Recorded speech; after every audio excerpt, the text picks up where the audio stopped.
କିଛି action faction କିଛି ନାହିଁ। ମୁଁ ଆପଣଙ୍କୁ ଯଦି ଯୋଉମାନେ ଆପଣଙ୍କର ଚ୍ୟାନେଲ ଗୁଡ଼ିକୁ ଦେଖୁଛନ୍ତି ଯଦି ସେଥିରେ ନରିପଣ୍ଡା ଦେଖୁଥାନ୍ତି କି ତୁଳସୀ ଗଣନାଟ୍ୟର ଯାତ୍ରା ମାଲିକ ଦେଖୁଥାନ୍ତି, ମୁଁ ସେମାନଙ୍କୁ ବ୍ୟୋମକେଶ ତ୍ରିପାଠୀ ହାତ ଯୋଡ଼ିକି ନିବେଦନ କରୁଛି, ଇଏ କେହି କାହା ଉପରେ କାଦୁଅ ନ ଫୋପାଡ଼ି ନରିପଣ୍ଡା ବାବୁ ତାଙ୍କର କେସ୍ଟିକି ସିମ୍ପଲ ୱିଡ୍ର କରିକି ଆଜ୍ଞା ୱିଡ୍ର କଲି, ମୋର ଆଉ ତାଙ୍କ ସାଙ୍ଗେ ଝଗଡ଼ା କରିବାର ନାହିଁ। ଯାତ୍ରା ଜଗତର ଯୋଉ ବର୍ତ୍ତମାନ ଯୋଉ ଘଟଣାଟି ଚାଲିଛି ଆକ୍ଚୁଆଲି ତା ବିଷୟରେ ମୋର କିଛି କହିବାଟା ଠିକ ହବନି ଯଦି କହିବେ, କିନ୍ତୁ ଯଦି ଆପଣ ଯଦି ପ୍ରକୃତିରେ ଗୋଟେ ଚିନ୍ତା କରିବେ ସେଟାକୁ, ଏଇଟା ହେଉଛି ଗୋଟେ ବାଡ଼ ଆଉ ଫସଲ, ବାଡ଼ ଏବଂ ଫସଲ ଯେଉଁ ପ୍ରକାର ସମ୍ପର୍କ, ଏଇଟା ଗୋଟେ ସେଇଭଳିଆ ସମ୍ପର୍କଟେ ଯେଉଁଭଳିଆ ଭାବରେ ଆପଣମାନଙ୍କର ଜର୍ଣ୍ଣାଲିଜିମ୍ କରୁଛନ୍ତି ଏଡିଟର ଆଉ ସାମ୍ବାଦିକ ଯେମିତି ସମ୍ପର୍କ, ଠିକ୍ ସେଇଭଳି ଗୋଟେ ସମ୍ପର୍କ। ଯେଉଁମାନେ ଯାତ୍ରା ମାଲିକ ଯଦି ମନେକର ଦେଖନ୍ତୁ ଏଡିଟର ଆଉ ସାମ୍ବାଦିକ ଯଦି ମାଡ଼ଗୋଳ ଲାଗିବେ, ଦୁଇ ଜଣ ଯାକର କ୍ଷତି ନା ଜଣଙ୍କର କ୍ଷତି ହେବ। ଏଡିଟରଙ୍କର କ୍ଷତି ହେବ ଯେ ସିଏ ତ ଆଉ ଫିଲ୍ଡରେ ଆସି କାମ କରିପାରିବେନି ନା, ସେ ପିଲାମାନଙ୍କୁ ପଠେଇ କାମ କରିବେ। ମନେକର ସାମ୍ବାଦିକ ମାନେ ତାଙ୍କ ସାଙ୍ଗେ ମାଡ଼ଗୋଳ କରିବେ ଏଡିଟର ମାନଙ୍କ ସାଙ୍ଗେ, ମାଡ଼ଗୋଳ କରିବା ଦ୍ୱାରା କ'ଣ ହେବ, ଆଙ୍କର ବି ପେଟ ପାଟଣା ବନ୍ଦ ହେଲା, ଏମାନେ ବି ସେଇଠି ରୋଜଗାର କରୁଥିଲେ, ସିଏ ତ ଗୋଟେ ରୋଜଗାରଟା ମାନେ ଗୋଟେ ପ୍ଲାଟଫର୍ମ ତିଆରି କରିବା ଦ୍ୱାରା ଏମାନେ ଯାଇକି ରୋଜଗାର ସେଠି କରୁଥିଲେ। ଯଦି ଏଡିଟର ଆଉ ସାମ୍ବାଦିକ ଭିତରେ ମାଡ଼ଗୋଳ ହେବ, ଓକିଲ ଏବଂ ପୋଲିସଙ୍କ ଭିତରେ ବାଡ଼ାବାଡ଼ି ଲାଗିବେ, ଏବଂ ଏଠି ଯଦି ଆପଣଙ୍କର ଯାତ୍ରା ପାର୍ଟିର ମାଲିକ ଆଉ କଳାକାର ଭିତରେ ମାଡ଼ଗୋଳ ଲାଗିବେ, ଆ ଦ୍ୱାରା ଉଭୟଙ୍କର କ୍ଷତି, ଜଣଙ୍କର କିଛି କ୍ଷତି ହେଇଯିବନି। ଦେଖନ୍ତୁ ଯାତ୍ରା ପାର୍ଟି ମାଲିକ ମାନେ ଜେନେରାଲ ସେନ୍ସରେ they are man of crores, କୋଟି କୋଟି ଟଙ୍କାର ମାଲିକ ସେମାନେ ସବୁ। ସେମାନେ ଜେନେରାଲ ସେନ୍ସରେ ଯେଉଁ ସବୁ ଯାତ୍ରା ପାର୍ଟି ଯେଉଁମାନେ ସବୁ କରିଛନ୍ତି, ସେମାନେ ଗୋଟେ କୋଉଠି ନା କୋଉଠି ଗୋଟେ ସଉକରେ କରିଛନ୍ତି, ଏବଂ ଯେଉଁ ସଉକଟା ଅନେକ ସମୟରେ ଆପଣ ଦେଖିବେ ଆ ଦ୍ୱାରା ସେମାନେ ବର୍ବାଦ ହୁଅନ୍ତି, ବହୁତ ପଇସା ଇନଭେଷ୍ଟମେଣ୍ଟ କରନ୍ତି। ଯଦି କହିବେ ମୁଁ ଆପଣଙ୍କୁ ଗୋଟେ ଏକ୍ଜାମ୍ପଲ ଦେଇପାରିବି, ମୋର ଜଣେ ସମ୍ପର୍କୀୟ ଗୋଟେ ଯାତ୍ରା ପାର୍ଟିଟିଏ କରିଛନ୍ତି ରଘୁନାଥପୁର ପଟିଆ ରଘୁନାଥପୁରର, ମାନେ ମୁଁ ତାଙ୍କୁ ଦାଦା ବୋଲି ଡାକେ, ଆଉ ବହୁତ ରେସ୍ପେକ୍ଟ କରେ, ବହୁତ ସମ୍ମାନ ଦିଏ ମୁଁ ତାଙ୍କୁ। ତ ମୋ ଦେଖିବା ଭିତରେ 2020ରୁ ମୁଁ ଦେଖି ଆସୁଛି ଯେଉଁ ବଡ଼ ବଡ଼ କଳାକାର ଆପଣମାନେ ଦେଖୁଛନ୍ତି, ଯେଉଁ ଦୟା ଭାଇ ହଉ କି ପିୟୁଷ ଭାଇ ହଉ କିମ୍ବା ଦୈତାରୀ ପଣ୍ଡା ସାର୍ ହୁଅନ୍ତୁ, ଯେଉଁମାନେ ବଡ଼ ବଡ଼ କଳାକାର ଆଜିର ଯେଉଁମାନେ ଯାତ୍ରା ଇଣ୍ଡଷ୍ଟ୍ରିର ଯେଉଁମାନେ ସବୁ ଟପ୍ ଟପ୍ ର୍ୟାଙ୍କର ଯେଉଁମାନେ ସବୁ, ମୁଁ ଦେଖିଛି ତାଙ୍କ ଦୁଆରେ ବୁଲିବା। ମୁଁ ଯେତେବେଳେ ଯାଏ ତାଙ୍କ ପାଖକୁ, ଦାଦାଙ୍କ ପାଖକୁ ତାଙ୍କ ଦୁଆରେ ବୁଲିବା, ସେମାନେ ବି ମୋତେ ଦେଖନ୍ତି, କିନ୍ତୁ ମୋତେ ଚିହ୍ନିଛନ୍ତି ନାହିଁ ମୁଁ ଜାଣିନି, ମୁଁ ସମସ୍ତଙ୍କୁ ଚିହ୍ନିଛି, କାହିଁକିନା ସେମାନେ ହେଉଛନ୍ତି ସବୁ ଗୋଟେ ସେଲିବ୍ରିଟି, ଯାହାକୁ କହିବେ ସେଲିବ୍ରିଟି ଆମେ କାହାକୁ କୁହା, ଯଦି ଯାତ୍ରା ଇଣ୍ଡଷ୍ଟ୍ରିରେ ସେମାନଙ୍କର ଗୋଟେ ଆଗ ଧାଡ଼ିରେ ଅଛନ୍ତି, ଦେ ଆର୍ ସେଲିବ୍ରିଟି। ତେଣୁ ଯଦି ସେମାନେ ଏମିତି ହେବେ, ଯାତ୍ରାର ମାଲିକ ଏବଂ ଯାତ୍ରା କଳାକାର ଭିତରେ ଏମିତି ଗୋଟେ ସମନ୍ୱୟ ରହିବନି, କଳି ଝଗଡ଼ା ଲାଗିବେ, ଆ ଦ୍ୱାରା ମନେକର ଯାତ୍ରା ପାର୍ଟି ମାଲିକ, ମୁଁ ସେୟା କହୁଥିଲି ଏପଟ ସେପଟ ହେଇଗଲା, ଯେ ମୋ ଦେଖିବା ଭିତରେ ପ୍ରାୟ ସେ 15ରୁ 20 କୋଟି ଟଙ୍କା ବର୍ତ୍ତମାନ ସୁଦ୍ଧା ଲସ୍ କରିଛନ୍ତି ଯାତ୍ରା ପାର୍ଟି କରି। ମାନେ ମୁଁ ଦେଖିଛି ସେ କ'ଣ କୋଉଦିନ ପ୍ରଫିଟ୍, ମୁଁ କାହିଁ ମୋ ଜୀବନ ଭିତରେ ମୁଁ ଦେଖିପାରୁନି, ଆଉ ସେ ଦାଦାଙ୍କର କୋଉଦିନ ପ୍ରଫିଟ୍ ହେଉଛି, ସବୁବେଳେ ଖାଲି ଲସ୍। ଆଉ ଗୁଡ଼ାଏ ଜମି ତାଙ୍କର, ବହୁତ ଜମି, ଯୋଉଟାକୁ ମୁଁ ମାନେ ପାଟିରେ ବର୍ଣ୍ଣନା କରିପାରୁନି, ଭୁବନେଶ୍ୱର ରାଜଧାନୀରେ ବହୁତ ଜମି ତାଙ୍କର, ଆଉ ଏତେ ପଇସା ସେ ତା ଭିତରେ ଲଗେଇଛନ୍ତି। ଏବେ ମଝିରେ ମୁଁ ତାଙ୍କ ସାଙ୍ଗେ ଗୋଟେ ଥର ଦେଖା ହେଇଥିଲି, ମଝିରେ ଦାଦାଙ୍କ ସାଙ୍ଗେ, ଦାଦା ଯାତ୍ରା ପାର୍ଟି କୋଉଠି କ'ଣ ପଡ଼ିଛି କ'ଣ ନାହିଁ ନା, ମୋତେ ସେ କହିଲେ ଆଉ ତୁ ବାପା ସେଇଟାକୁ ଛାଡ଼ିକି ଆଉ ଯାହା ପଚାରୁଛୁ ପଚାର, ସେଇଟା ହେଲା ମାନେ ମୋ ମୁଣ୍ଡ ବ୍ଲଡ ପ୍ରେସର ହାଇ ହେଇଯାଉଛି ଯାତ୍ରା କଥା କହିଲେ।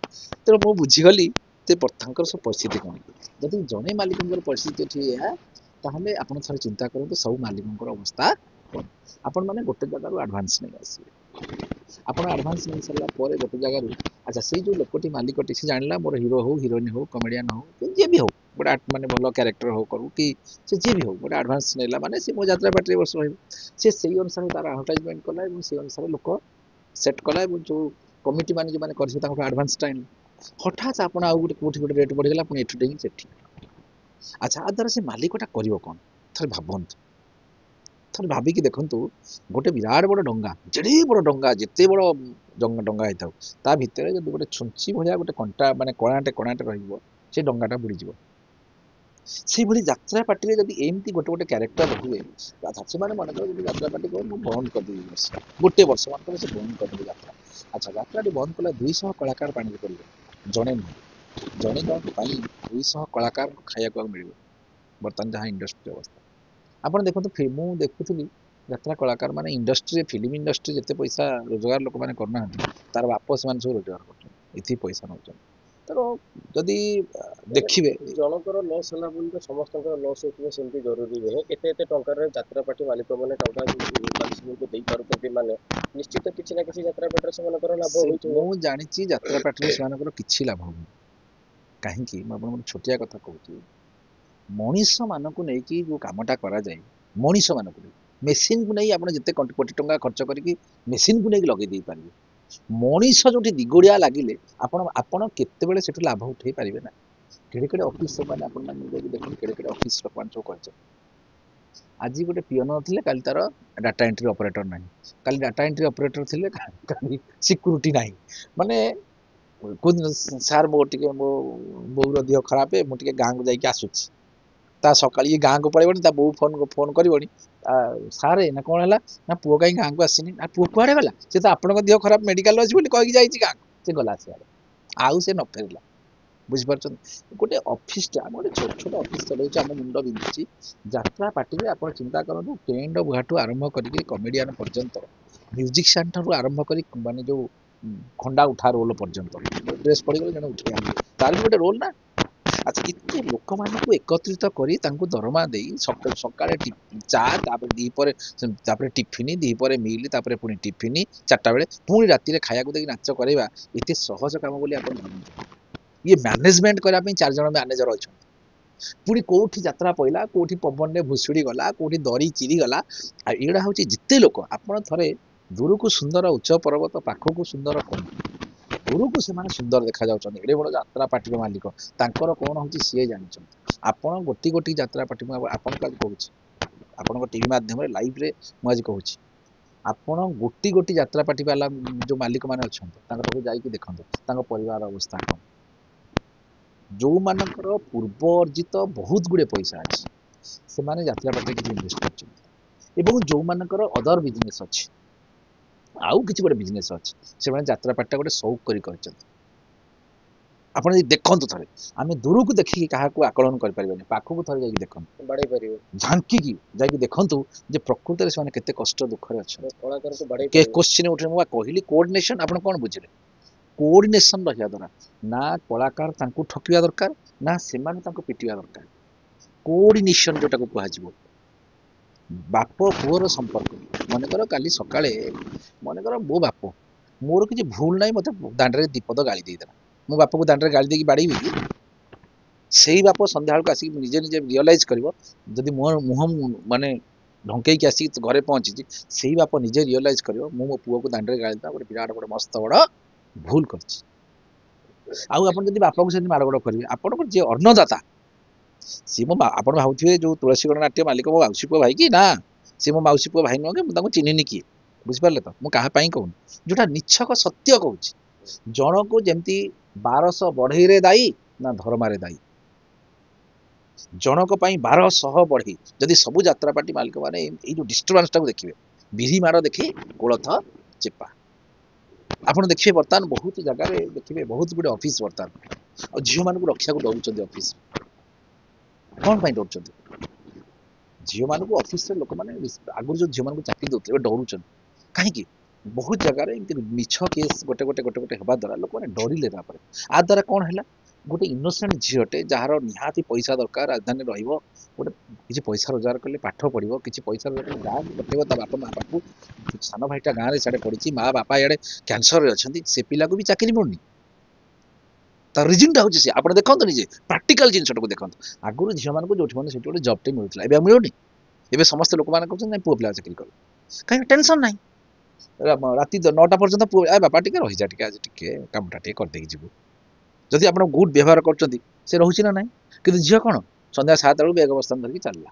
ତେଣୁ କାହିଁକି ଲୋକ ଟେନସନ ନେବେ? ଏକ୍ଜାକ୍ଟଲି ଯଦି ଏଇଭଳି ଘଟଣା ଦ୍ୱାରା, ମନେକର ତୁଳସୀ ଗଣନାଟ୍ୟ ହଉ, ବର୍ତ୍ତମାନ ଏଇଭଳିଆ ଗୋଟେ ଘଟଣା ଘଟିଲା, ଆଉ ଗୋଟେ କୋଉ ୟା ଦ୍ୱାରା ଦେଖୁ ଦେଖୁ ଆଉ ଗୋଟେ କୋଉ ଗଣନାଟ୍ୟର ସିଏ ବି ଆଉ ଗୋଟେ କଣ କହିଲାଣି। ଆଚ୍ଛା, କିଛି ଲୋକ ଯେତେବେଳେ ନଇଁ ପଡିଥିବୁ, ଯେତେବେଳେ ବିଧାଇ ମାରିବୁ, ସେତିକି ବେଳେ ଆପଣ ମାନଙ୍କର ଯାତ୍ରା ପାର୍ଟିରେ ଜଣକୁ ବାହାର କରିଦେଇଛନ୍ତି, ସିଏ ଗୋଟେ କଣ ବଦମାସି କଲା, ସିଏ ଯେତେବେଳେ ସେଠି କଲାଣି, ସିଏ ଆପଣଙ୍କ ନାଁରେ କହିଲାଣି।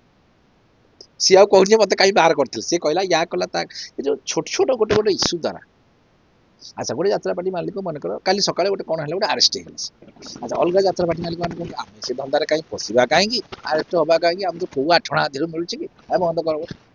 ଆ ଦ୍ୱାରା କଣ ହେଲା, गोटे लोक एते लोक अवस्था ताने मु कहूनी क्या पिट बोली बुझंतु आपको मैनेज करने पड़ो दुनियाटा हूँ आडजस्टेबल आपण जी डायनोसियर भाया जंतु पृथ्वी पृष्ठ लोप पाईगला कहीं लोप पाईगला समाज सहित से आडजस्ट कर पारला तेणु दुनिया रे आपण को मोर गोटे कथा हूँ दुनिया रे आपण को आगो को जावाक बढ़िया कहले दुनिया रे ऊपर को जावाई हेले आपण को आडजस्टमेंट करके उठिया को ऊपर को बाध्य आमे कोर्ट रे आर्गुमेंट करछु मु गोटे एडवोकेट मु कोर्ट रे आर्गुमेंट करछु अनेक समय रे मोर ठीक थी कागज ठीक थी मोर आर्गुमेंट ठीक थी ल मु ठीक कहूथि किंतु कोर्ट विरक्त हे आम कौन कहीं आज्ञा आम विरक्त हो पार्टी कर आम सागे आम भूल माइंड भूल अच्छा कोर्ट पछे रियलाइज करें ना ना अरे किसी लोकटर भूल ना भूल कहीदे गला मुंड नुआई तार रिजल्ट केते पाइबे ता द्वारा रिजल्ट अन्य केस जिते आप करुवे कोर्ट कहे ये जोड़े वकिल जे डिसिप्लिन जानी मुंड नुआई शिखी तार अर्थ हूँ बापा लास्ट कथा मु कहूँ मुंड नुआई देले कौन लहरीटा पास कर मुंड उठेले उल्टिकी पड़े तेमती जहाँ से यात्रा मालिक हूँ यात्रा कलाकार हूँ यात्रा टेंट वाला हूँ से सांबादिक हूँ से एडिटर हूँ से जी भी हो समस्त गोटे कथा ये समाज रे तुमको ऊपर को उठा हेले अनेक समय तुमको सबू जानी मुंड नुआई बाट को